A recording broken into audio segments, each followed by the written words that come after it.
Have you ever walked past a patch of heart-shaped leaves and caught a strange, fishy smell on the air? That plant, known as fish mint or Houttuynia cordata, is famous for its healing properties. But what if I told you its story isn't one of gentle beginnings? What if I told you that before the first leaf ever soothed a fever, it was a vessel for a terrible poison, born from a heart colder than any winter stone? This is a tale of cruelty so profound it called down power from the heavens, and of a redemption so complete, it's still whispered on the wind that rustles its leaves. In a forgotten valley lived an old blind woman named Alara. Her heart saw the beauty her eyes could not, but it also felt the chilling neglect of her only son, Kale, and his wife, Lyra. To them, Alara was not a mother, but a burden. They saw her blindness not as a vulnerability to be protected, but as a weakness to be exploited. Each morning, they'd lead her to the edge of the village with a rough wooden bowl, forcing her to beg. "Your voice is old and pitiful," Kyle would sneer. "It should earn you a coin or two." At dusk, they'd snatch her meager earnings, leaving her just a crust of stale bread. Meanwhile, their own table was always laden with warm stews and sweet wine, all paid for by her humiliation. They feasted while the woman who gave them life slowly starved. The cottage, once filled with love, grew cold and silent, echoing only with their cruelty. The days bled into weeks, and a relentless biting wind arrived. Hunger became Alara's only companion. Thirst cracked her lips, and the cold seeped deep into her bones. A fever took hold, and she lay on her thin straw mat, a ghost in her own home, too weak even to weep. Kyle and Lyra simply stepped over her, their hearts barren, impatiently waiting for their burden to finally lift itself. But her faint, desperate pleas did not go unheard. High above, a celestial guardian, a spirit woven from moonlight and stardust, noticed the dimming light of Alara's life and the darkness in her children's hearts. Pity stirred in its ancient soul. It descended from the heavens, taking the form of a kindly old fisherman, and appeared at the cottage door. Kyle answered, his face sour.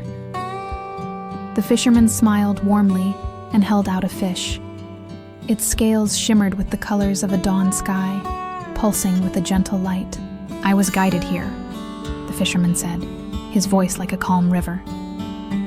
"This fish holds a special vitality. Cook it into a porridge for the sick woman. It will restore her strength." With that, he placed the radiant fish into Kale's hands and vanished. Kale stared at the magical fish, his eyes wide not with wonder, but with greed. Lyra rushed to his side, breathless. They felt its power, but they didn't think of the dying woman in the other room. They thought only of themselves. "This is a gift from the gods," Lyra whispered. "It's too good for her. Why waste a miracle on the dying?" Kale needed no convincing. The aroma was intoxicating. They barred the door, built up the fire, and prepared the divine gift for themselves. They devoured every last morsel, laughing as they filled their bellies, while Alara's life teetered on the brink just a few feet away. With the fish gone, a sliver of fear pierced their bliss. They had to give the old woman something. Kale went into the woods and found a strange plant with heart-shaped leaves and a pungent, fishy aroma, remarkably similar to the creature they had just consumed. But they knew this plant.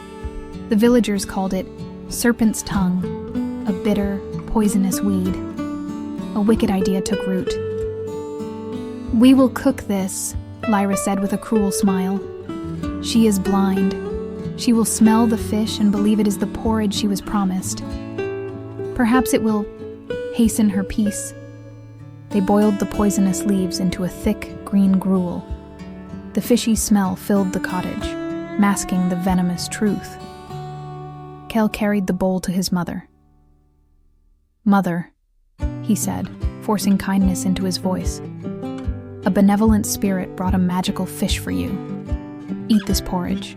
It will make you well." Alara, weak and delirious, smelled the familiar scent and wept with gratitude. believing her son's heart had finally softened. With trembling hands, she brought the spoon to her lips. The moment it touched her tongue, an unbearable bitterness, a taste of decay and poison, flooded her mouth. A fire of agony erupted in her stomach. She cried out, a sound of pure, soul-wrenching betrayal, and collapsed, convulsing in pain.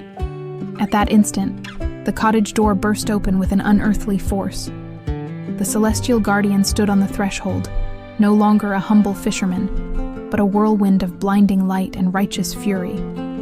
Its eyes, like twin stars, burned with a sorrowful rage as it looked upon the dying mother, the shattered bowl, and the two cowering children. The guardian knelt beside Alara. It reached for a single, uneaten leaf of the poisonous plant that had fallen to the floor. As its fingers grazed it, a soft, silver light enveloped the leaf. The venom drained away, replaced by a potent healing energy. The plant was transformed, its very nature rewritten by divine will. The guardian crushed the now medicinal leaf, mixed it with a tear of pure compassion, and placed the miraculous paste on Alara's lips. Instantly, the convulsions ceased. Color returned to her cheeks, and a deep, healing breath filled her lungs. The fever broke.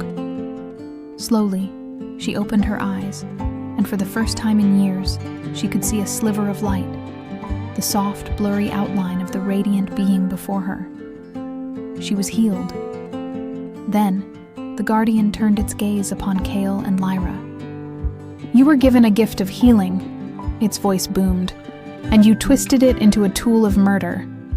You consumed a miracle meant for another and replaced it with poison. You have shown that your hearts are bent and twisted, focused only on the dirt beneath your feet." The guardian raised its hand, and a wave of golden light struck the couple. Their spines curved, their shoulders hunched, and their backs bent into permanent crooked arches. From that day forward, they would never stand tall again, condemned to walk the earth with their gaze perpetually lowered, a living symbol of their shame. But this punishment was not the end of their story. The physical deformity was a constant, agonizing reminder of their monstrous sin. And from that reminder, something new began to grow: remorse. They looked at their mother and, for the first time, saw the woman they had nearly destroyed. Shame gave way to repentance, and repentance blossomed into a fierce, protective devotion. They tended to Alara with a gentleness they had never known, feeding her, clothing her, and filling her days with stories and songs. Their backs remained bent, but their spirits began to straighten. In caring for her, they began to heal themselves. And the plant, the transformed herb, born of poison and divine intervention, grew wild throughout the valley. It retained its pungent, fishy smell, an echo of the celestial fish and the terrible lie it was used to conceal. But it was no longer a poison.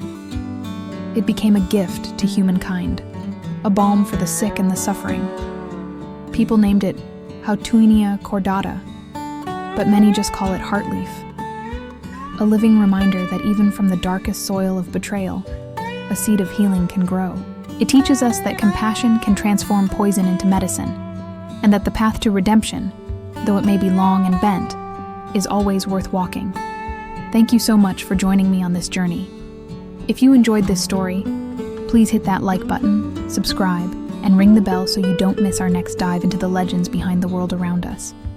See you next time.